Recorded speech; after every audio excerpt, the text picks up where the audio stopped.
வணக்கம். இன்றைக்கி நான் வந்து ஓலை கொழுக்கட்டை செய்ய போகிறேன். இதுக்கு இந்த மாதிரி இருக்கிற ஓலையை வந்து கட் பண்ணி வச்சுருக்கிறேன். நல்ல பெரிய சைஸாக இருந்த ஓலையை நான் இந்த மாதிரி கட் பண்ணி வச்சுருக்கிறேன். இந்த ஓலை வந்து சென்னை கோயம்புத்தூர்லாம் கொஞ்சம் கிடைக்கிறது கஷ்டம். அதனால் நான் ஊருக்கு போயிருந்தேன். அங்கே தம்பி சூசைக்கிட்ட சொல்லி வாங்கினேன். நன்றி சூசை.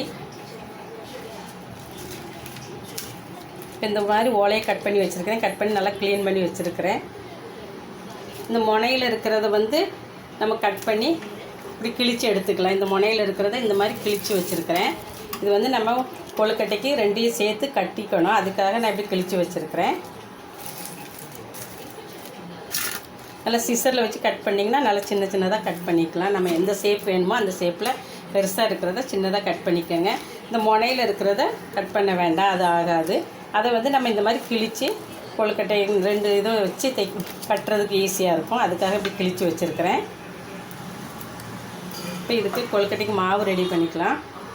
இதுக்கு வந்து குருத்து ஓலையை இந்த மாதிரி கிடைக்கலன்னா இந்த மாதிரி ஓலையிலையும் நம்ம யூஸ் பண்ணிக்கலாம். இது கொஞ்சம் முத்தின ஓலை, இது வந்து குருத்து ஓலை.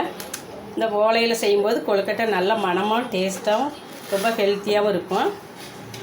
இந்த மாதிரி குருத்து ஓலை கிடைக்கலன்னா இந்த ஓலையும் கூட நம்ம கட் பண்ணி வச்சுக்கலாம். நான் அது கொஞ்சம் இது கொஞ்சம் கட் பண்ணி வச்சுருக்கிறேன். இந்த கொழுக்கட்டைக்கு வந்து நான் 1 டம்ளர் கொழுக்கட்டை மாவு எடுத்துருக்கிறேன். இது சிகப்பு அரிசி மாவு. இந்த அரிசி மாவு வந்து நல்லா அரிசியை வந்து நல்லா கழுவிட்டு நல்லா வெயிலில் காய வச்சு ஒரு 2 நாள் வெயிலில் காய வச்சு மிஷினில் கொடுத்து அரைச்சேன். கொழுக்கட்டைக்குன்னு கேட்டு அரைச்சேன். ரவை பதத்துக்கு அரைச்சி தந்துடுவாங்க. அதை வந்து நம்ம வடைச்சட்டியில் நல்லா வறுத்து வச்சுக்கிட்டேன். வறுத்துட்டு இதை டப்பாவில் போட்டு எப்போ அப்போ நம்மளுக்கு தேவைக்கேற்ற செஞ்சுக்கலாம். பிடி கொழுக்கட்டை நான் ஏற்கனவே பிடி கொழுக்கட்டை செஞ்சு போட்டிருக்கேன். லிங்க் இதில் கொடுக்குறேன், பார்த்துக்கோங்க.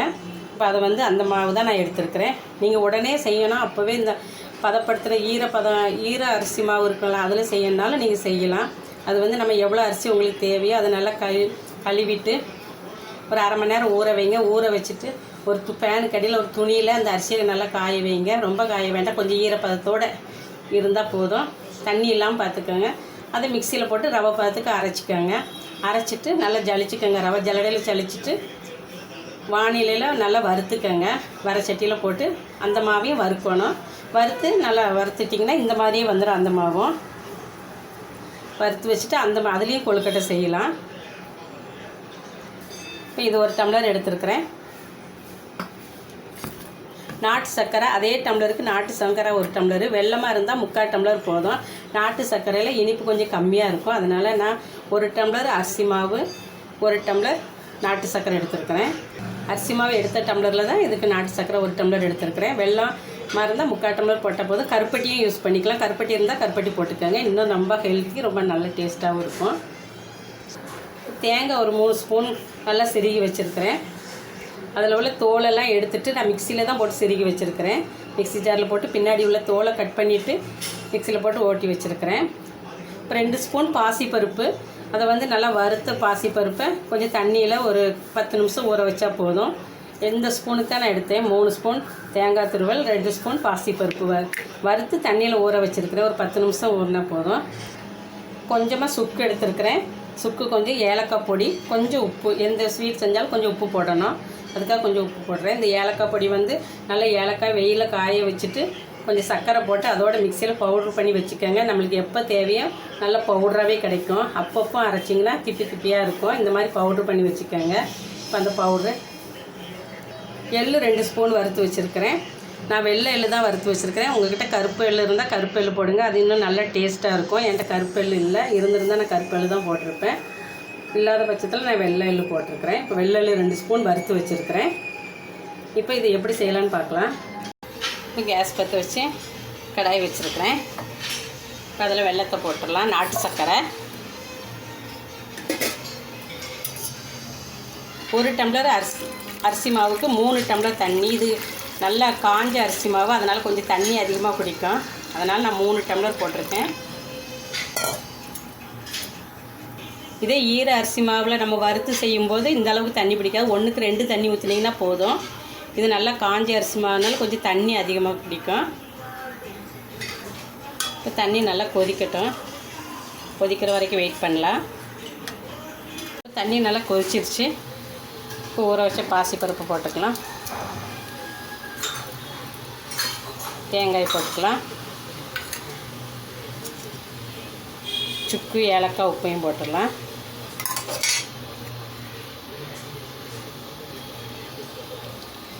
நல்லா கலந்து விட்டுக்கலாம். வறுத்து வச்ச எல்லையும் போட்டுடலாம்.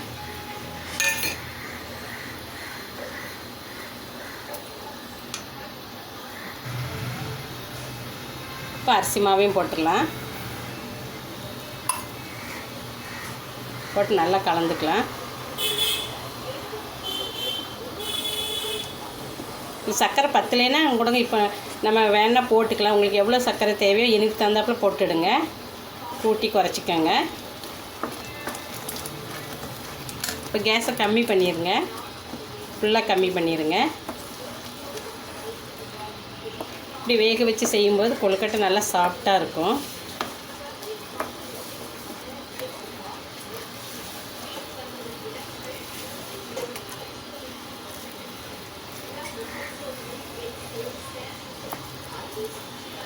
டக்குன்னு வெந்துடும். ஏற்கனவே வறுத்த மாவுங்கனால சீக்கிரம் வெந்துடும். இதில் ஒரு ஸ்பூன் நான் நெய் ஊற்றுறேன். வேணுன்னா ஊற்றிக்கோங்க. இது ஆப்ஷனல் தான். ஊற்றினா நல்லா மணமாக இருக்கும். வேண்டான்னா விட்டுருங்க. இப்போ நல்லா மிக்ஸ் பண்ணி விட்டுக்கலாம். நல்லா மாவு வெந்துடும் சீக்கிரத்தில். இந்த சூட்டுக்கே அப்படியே வெந்துடும். இப்போ நல்லா வெந்துருச்சு. இந்த அளவுக்கு இருந்தால் போதும். இப்படி நல்லா சுருளை பாருங்கள். இப்படி கை வச்சு பார்த்தாவே தெரியும், ஒட்டாது. சீக்கிரம் ரெடி ஆயிரும்.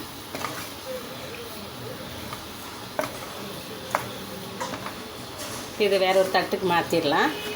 இந்த அளவுக்கு வெந்தால் போதும்.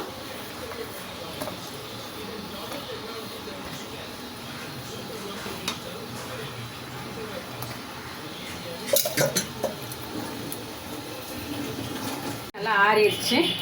இப்போ இதை நம்ம எடுத்து இந்த மாதிரி ஓலையில் ஒரு உருண்டை இப்படி எடுத்துக்கோங்க. இப்படி ஓலையில் வைங்க.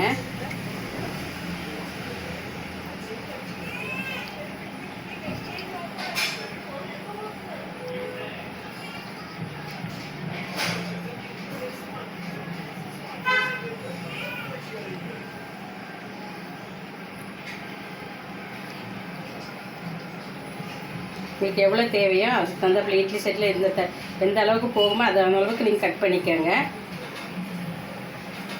இப்போ இந்த மாதிரி பண்ணிவிட்டு இப்போ நல்லா மூடிடுங்க. இப்போ இன்னொரு ஓலை எடுத்து இப்படி வைங்க. இப்படி வச்சுட்டு நம்ம கிழிச்சு வச்ச ஓலை எடுத்து இப்படி கட் பண்ணிக்கலாம், கட்டிக்கலாம்.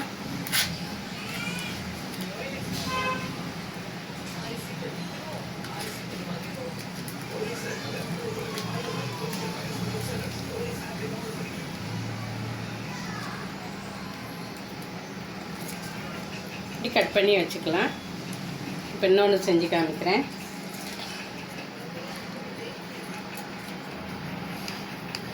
எவ்வளோ மாவு உங்களுக்கு தேவையோ அதுக்கு தகுந்தாப்பில் வைங்க.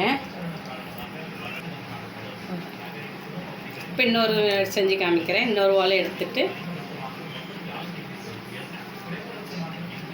எவ்வளோ மாவு உங்களுக்கு தேவையோ அதுக்கு தகுந்தாப்பில் வைங்க.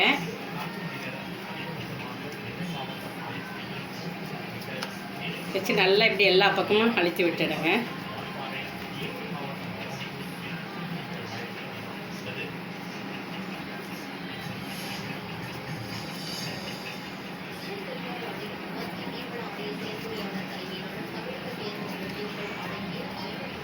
அழுத்தி விட்டு இப்படி நல்லா மூடிடுங்க.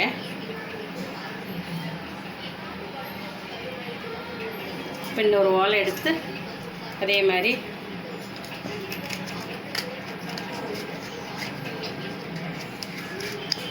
ரெண்டையும் இப்படி சேர்த்து வச்சு கட்டிக்கலாம்.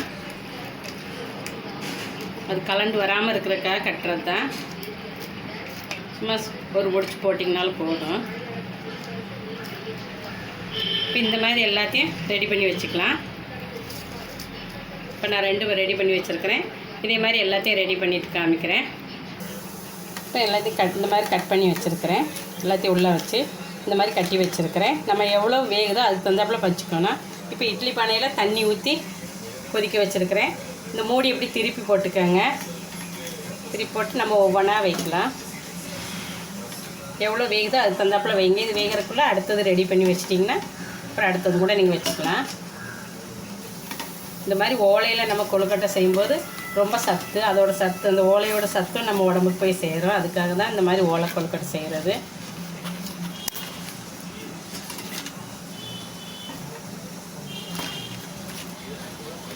இப்போ இது மூடி வச்சிடலாம். தண்ணி கொதிச்சதுக்கப்புறம் நீங்கள் வைங்க. நான் ஏற்கனவே கொதிக்க வச்சுருந்தேன். கொதிச்சதுக்கப்புறம் இப்போ மூடி திருப்பி போட்டு இப்படி வச்சுருக்கேன். இப்போ மூடி வச்சு ஒரு 1/4 மணி நேரம் கழித்து பார்க்கலாம். ஒரு 1/4 மணி நேரம் ஆயிடுச்சு. நல்லா வெந்துருச்சு. இந்த ஓலை வெந்து கொழுக்கட்டை வேகிறதுனால தான் கொஞ்சம் லேட் ஆகும். நல்லா வெந்துருச்சு. இப்போ இதை எடுத்துடலாம். இப்போ ஓலை கொழுக்கட்டை வேக வச்சு எல்லாம் எடுத்தாச்சு. இப்போ ஒரு கொழுக்கட்டையை நான் பிரித்து காமிக்கிறேன். ஓலையோட வாசமே அதோட வெந்ததுனால வாசம் சூப்பராக இருக்குது. கொஞ்சம் சூடாக இருக்கும்.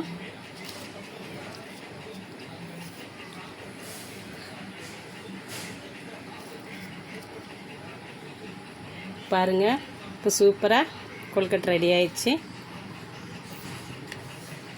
இன்னொன்று எடுக்கலாம்.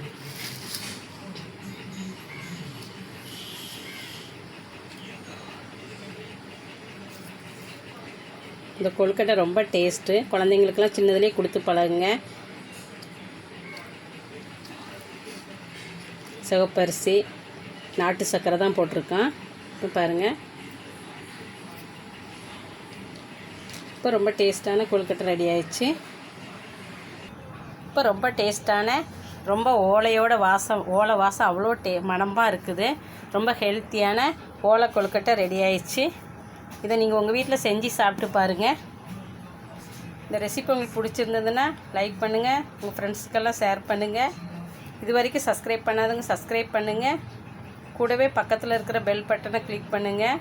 உங்களோட கமெண்ட்டை தமிழில் போடுங்க. நன்றி, வணக்கம்.